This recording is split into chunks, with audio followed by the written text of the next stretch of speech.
Please read before you proceed. The tribal village is a place where some members of the Palawan tribe comes to stay while they're in the city of Puerto Princessa. It is a place where they are able to share their interesting sets of skills, vast culture, and ancient traditions.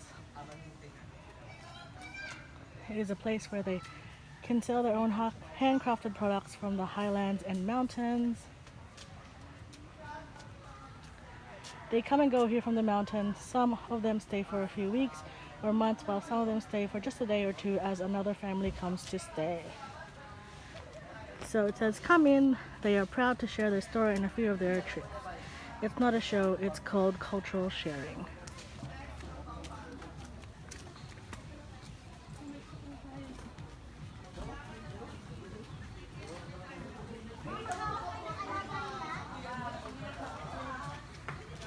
Another pet, yung sawa.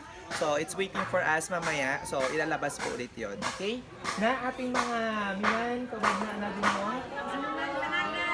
Okay, so ma'am sir, when they say po manungang tangal daw, it means magandang tanghali or good noon in their dialect. So ma'am sir, we can greet them. So let's say manungang tangal daw. Manungan tagal daw.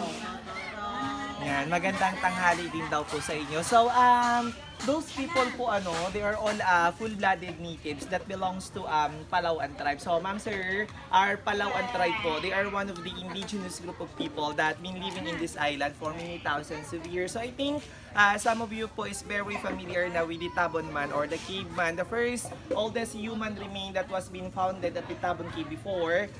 They are one of the possible descendants. So ma'am sir, they just only go here to the lowland to sell some of their finished products, something like those on that boat, yun nasa likod po na yan.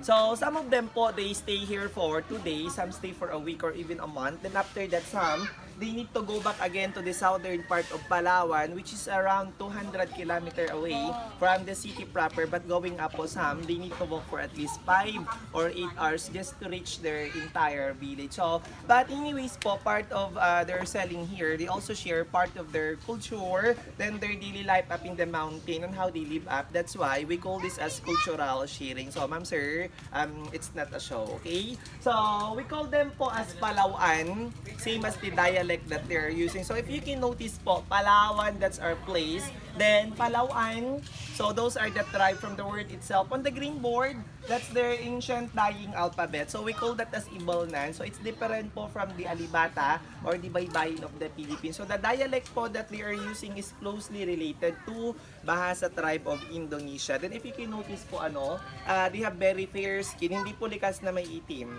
Yan. So, yung iba po dyan, nakapaglikas papaya na din. Yan. Joke lang po yon. Na, pabiri natin bagtik ninyo. Okay, so hawakan nyo po yan, ma'am.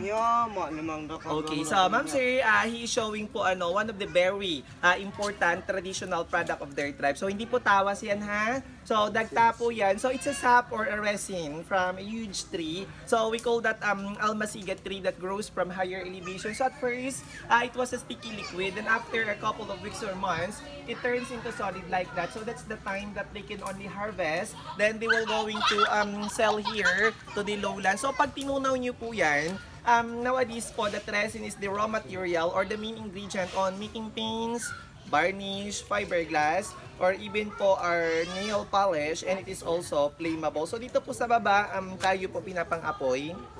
Nagliliyab po siya pag sinindihan, kaya hindi po yan pwedeng ilagay sa kilikili. Yan. So yan po, it turns into amber when it fossilized for how many years. Dagta po yan. This is resin from almasiga tree, one of the very important product of the tribe. So ma'am sir, they call this as bagtik. Yan. Na, pabiri na, baki di mo? Okay, so this one naman po, this is their native backpack. They call this as bakid. So this is the place where they put their products, something like the resin or even baby. So ito po pag may laman na, once there's something inside, they'll just simply tie it up so it won't fall. So it is durable, it's made of rattan.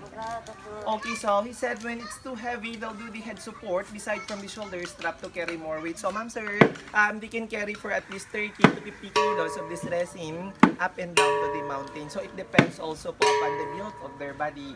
And now po, they will now going to play some of their musical.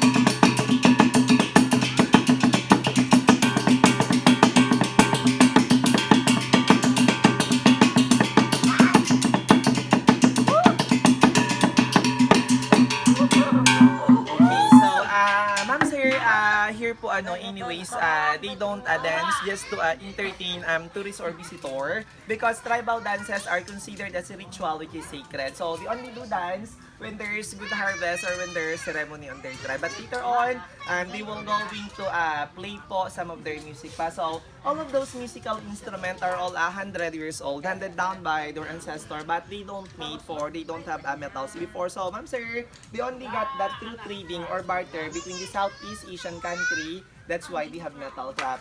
Then, before po the arrival of the modern guitar or those 6-string or even the electric guitar, our Palawan tribe from the south, they already had their own 2-string guitar. This guitar po is considered as one of our oldest guitar in the Philippines. So yan po, it was written at our book already. They call this as Kudlungan, also known po as Kudyapi. That's one of our oldest guitar in the Philippines. So the first music po that they will going to share for us is for bird song. They call that as bagit. So ma'am sir, they also have their own way on how to play that one. So bagit or for bird song?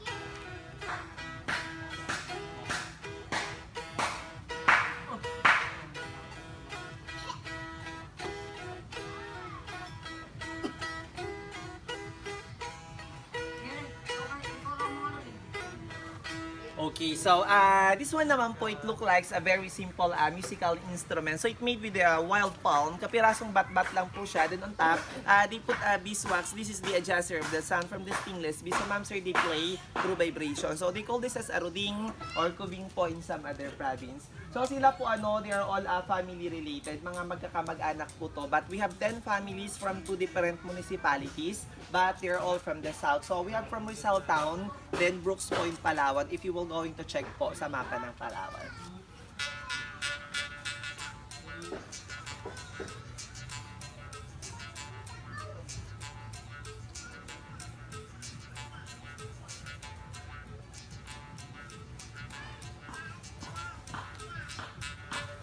Okay, so this one naman po, so this is their native flute. So they call this as babarag or for birds called. And the longer one, so they call that suleng, sounds as lalabay naman.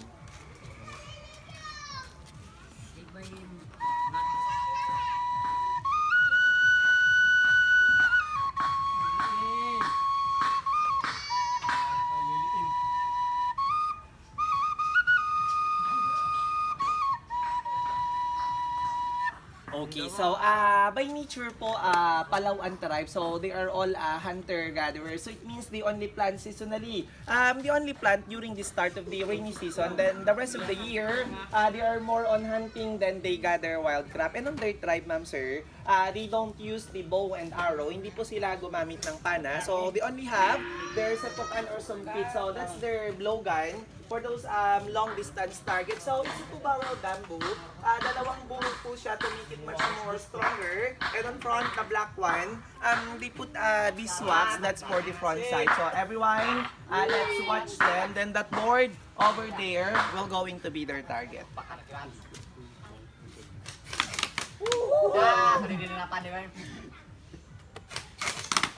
Okay, so they can hit po much further from that. So it depends on how strong they can blow. But on every tip of the dart, they also put deadly poison, especially po for those bigger animals that they hunt. But the poison po, it came from plants, galing po sa mga halaman. They brought the sample, one of the main ingredient of their poisonous plant, this one. They call this as dita, pero hindi lang po siya ganyan.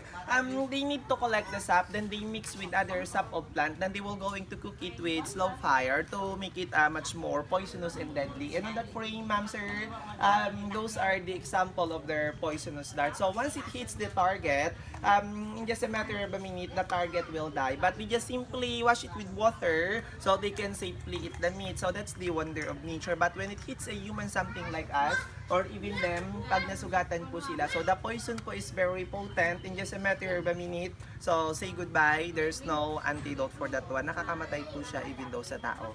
And on the last part po,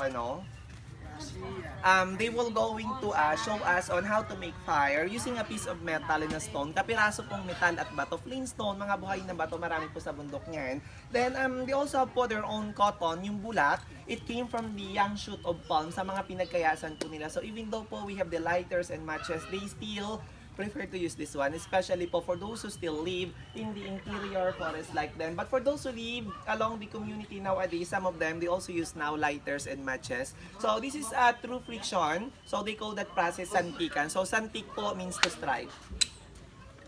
So, something like that, in just a matter of a single strike, the cotton catches the spark already. We can see now the smoke coming out from the cotton of their dart.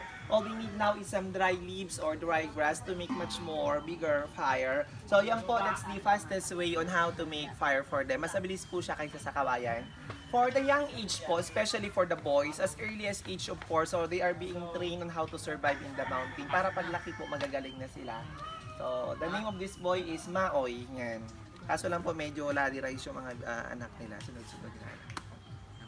So, regarding po with their population, ma'am sir, there's still thousands of them. So, they are all scattered in the southern part of Palawan. Then nowadays po, one good thing, some of them, they also go to school. Marami na rin pong nag-aaral. But in Palawan po, just to give you some additional information, we have a lot of tribe. So, sila po, they're just the tribe from the south. Yan. We call them as Palawan nga. Sa norte po, we also have Batak. So, Batak tribe, they're like Aitas, yun po yung may itim. Then, on the central part, we also have Tagbanwa tribe. Then, since they don't have electricity up in the mountain, so this is their torch or their light up. So, it is also made with the pure sap.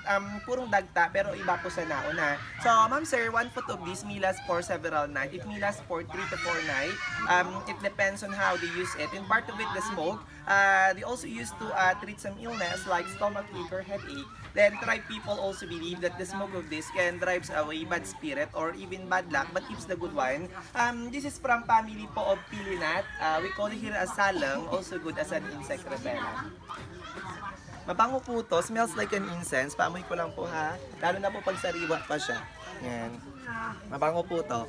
Okay. So, by the way po ma'am sir, that's it po in DRD tribe Palawan. So, they are the indigenous group of people that live in the southern part of Palawan.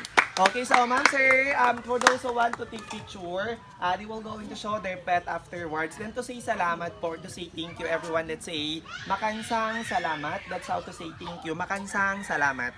Makansang salamat. Okay, so they say maraming salamat din daw po. So everyone, so we can now interact with the tribe. Then let's meet our official.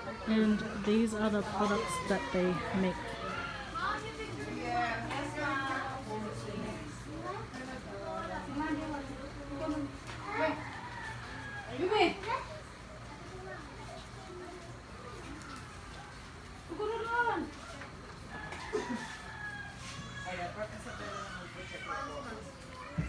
Okay, we're gonna go now. We're gonna exit. Exit. We're gonna check out our pictures on how they turned out. So I got this as a souvenir, and this was 150 pesos. Ate Leslie got one with us holding the snake. There was also another one at the entrance, which was holding the butterfly, but I like this one. This is the one with the tribe. And this is again the butterfly garden. We are going to go now and continue on with our city tour. So, bye butterfly garden.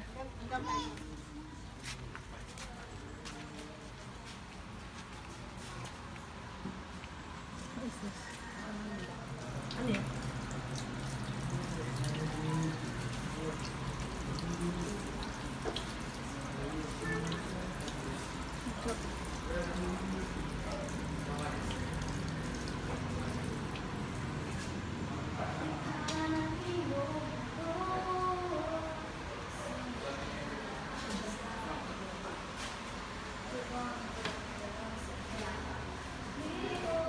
I'm charging it. Ate, Chelo, did you see this one? Asan siya dyan? Nakita mo? Hindi, hinahanap. Ito! Ay, sus, kala ko tangkay.